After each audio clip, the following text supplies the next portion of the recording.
Hello friends, welcome back to my channel को फिर से बहुत स्वागत है हमारे आज के नए वीडियो में। तो आज की वीडियो में हम बात करेंगे 36 मंथ नियम में राहत और अब हर महीने 7,500 की पेंशन मिलेगी। तो चलिए ये पेंशन की वृद्धि के बारे में क्या अपडेट है, क्या न्यूज़ है, उसके बारे में आज की वीडियो में हम पूरा कवर करने वाले हैं। इस वीडियो में लास्ट तक बने रहें।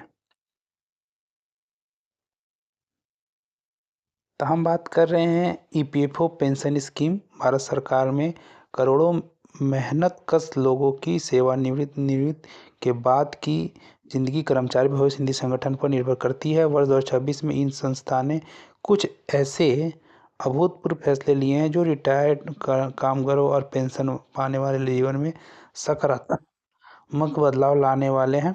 लंबे समय से चली आ रही परेशानियों का समाधान करते हुए सरकार ने जो नीतिगत बदलाव किए हैं वे न सिर्फ प्रशासनिक सुधार हैं बल्कि करोड़ों परिवारों के लिए आर्थिक सुरक्षा की गारंटी भी है। बढ़ती महंगाई के इस दौर में यह फैसला विशेष रूप से वरिष्ठ नागरिकों और सीमित आय वाले श्रमिकों के लिए राहत के साथ साबित हो रही है। व्यवस्था में सुधार आवश्यकता के पीछे की कहानी की बात करें तो पिछले कई सालों से देखा जा रहा था कि भविष्य निधि संगठन संबंधित कार्यवाही आम जनता के लिए अत्यधिक कठिन और समय लेने वाली बन गई है। दस्तावेज में मामूली त्रुटियों के चलते लोगों के दावे महीनों तक लंबित रहते थे और कई बार वे वृद्ध लोगों को अपने ही पैसे पाने के लिए कार्यालयों के अनगिनत चक्कर लगाने पड़ते थे। जिन बुजुर्गों को स्वास्थ्य सेवाओं, दवाओं और दैनिक आवश्यकताओं के लिए धन की सख्त जरूरत होती थी, उन्हें बेहद कम राशि मिल पाती थी। इस व्यवस्थागत समस्या को देखते हुए प्रशासन ने नियमों को सरल, पारदर्शी और जनहित ऐसी बनाने का संकल्प किया है।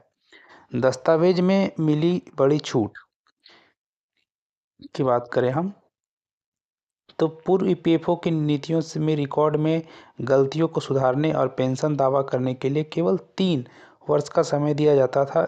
इस निर्धारित अवधि में किसी कारणवश त्रुटि का समाधान नहीं हो पाता था, 2 दावेदारों का आवेदन पूरी तरह रद्द कर दिया जाता था और इस प्रावधान खासकर उन बुजुर्गों के लिए कठिनाई का कारण बनता था जो तकनीकी जानकारी से अनभिज्ञ होते थे। उन संशोधित नियमों में इस कठोर समय सीमा को लचीला बना दिया गया। देरी से प्रस्तुत किए गए दावों को भी विचार के लिए स्वीकार किया जाएगा, जिससे किसी भी योग्य व्यक्ति को उस वैध हक मिलने की वंचित नहीं रहना पड़ेगा। आधारभूत पेंशन राशि में ऐतिहासिक वृद्धि। तो साल 2026 का सबसे महत्वपूर्ण और प्रभावशाली निर्णय कर्मचारी पेंशन योजना 1995 के अंतर्गत मिलने वाली न्यूनतम मासिक पेंशन को जुड़ा है।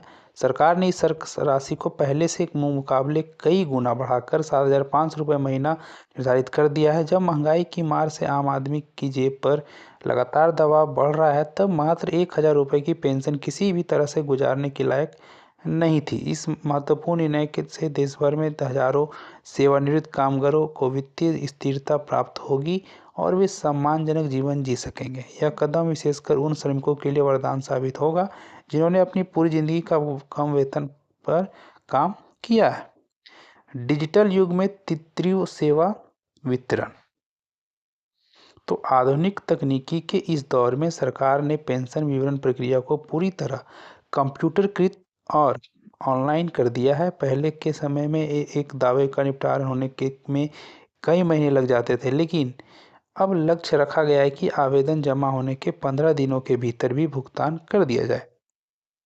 इंटरनेट आधारित सत्यापन प्रणाली और सीधे बैंक खाते में राशि ट्रांसफर करने की सुविधा से वृद्धि नागरिकों को अब दफ्तरों की लंबी कतारों में खड़ा होने की जरूरत नहीं पड़ेगी। यह व्यवस्था न केवल समय की बचत करती है बल्कि पारदर्शिता भी सुरक्षित करती है। रोजगार समाप्ति की स्थिति में तत्काल सहायता की बात करें हम तो कई बार अप्रत्याशित परिस्थितियों में नौकरी चली जाती है और परिवार आर्थिक संकट में फंस जाता है। कई नई नीतियों के अनुसार यदि किसी कर्मचारी का रोजगार समाप्त हो जाता है तो वो अपने भविष्य निधि खाते में जमा कुल धनराशि का 75% हिस्सा तुरंत निकाल सकता है। शेष 25% राशि 12 महीने बाद उपलब्ध हो जाती है। यह प्रावधान उन परिवारों के लिए जीवन रक्षक साबित होगी जिनकी एकमात्र आय का स्रोत अचानक बंद हो जाए और उन्हें जीवन यापन के लिए तुरंत पैसे की आवश्यकता हो। एकीकृत भुगतान प्रणाली का आगमन की हम बात करें तो पेंशन धारकों की एक बड़ी समस्या यह थी कि बैंक बदलने या किसी तकनीकी खराबी के कारण उनकी मासिक पेंशन रुक जाती थी। केंद्रीकृत भुगतान व्यवस्था उन पेंशन परेशानी का स्थायी समाधान लेकर आई है। अब पेंशन का विवरण एक सुरक्षित केंद्रीय प्रणाली से होकर उनकी बैंक परिवर्तन या अन्य प्रशासनिक कारणों से भुगतान में बाधा आने की संभावना न्यूनतम हो जाएगी और इससे हजारों बुजुर्गों को मानसिक शांति अनिश्चित मिलेगी। केवाईसी अद्यतन की अनिवार्यता की अगर हम बात देखें तो संगठन ने स्पष्ट रूप से सूचित किया है कि किसी लाभार्थी के लिए अपने आधार कार्ड, बैंक खाते की जानकारी और अन्य व्यक्तिगत विवरण अपडेट रखना अनिवार्य है। यदि किसी व्यक्ति की केवाईसी जानकारी अधूरी या गलत पाई जाती है तो उनकी पेंशन और अन्य दावों में विलम्ब हो जाते हैं। इसलिए सभी सदस्यों को सलाह दी जाती है कि वे अपने दस्तावेजों को नियमित रूप से जांचें और आवश्यक संशोधन करवा लें। यह सावधानियां भविष्य में किसी भी प्रकार के परेशानी से बचा सकती है। वर्ष 2026 में ईपीएफओ द्वारा लागू किए गए ये सुधार भारतीय श्रमिकों के कल्याण की दिशा में एक महत्वपूर्ण कदम है। न्यूनतम पेंशन में बढ़ोतरी, दावा प्रक्रिया या सरलीकरण, डिजिटल सेवाओं का विस्तार और समय सीमा में ढील जैसे फैसलों करोड़ों लोगों के जीवन को बेहतर बनाएंगे। पहल यह भी दर्शाता है कि सरकार अपने नागरिकों की वास्तविक समस्याओं को समझती है और उनके समाधान के लिए प्रतिबद्ध है। आने वाले समय में इस सुविधा को सकारात्मक प्रभाव समाज के हर वर्ग में देखने को मिलेगा।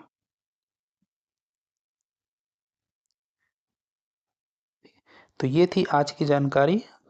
ईपीएफओ के जो इतने पेंशनर्स हैं तो उनको 36 मंथ का जो नियम है किस तरह से बदलाव किया गया है, बहुत तरह का अपडेट देखने को मिलेगा।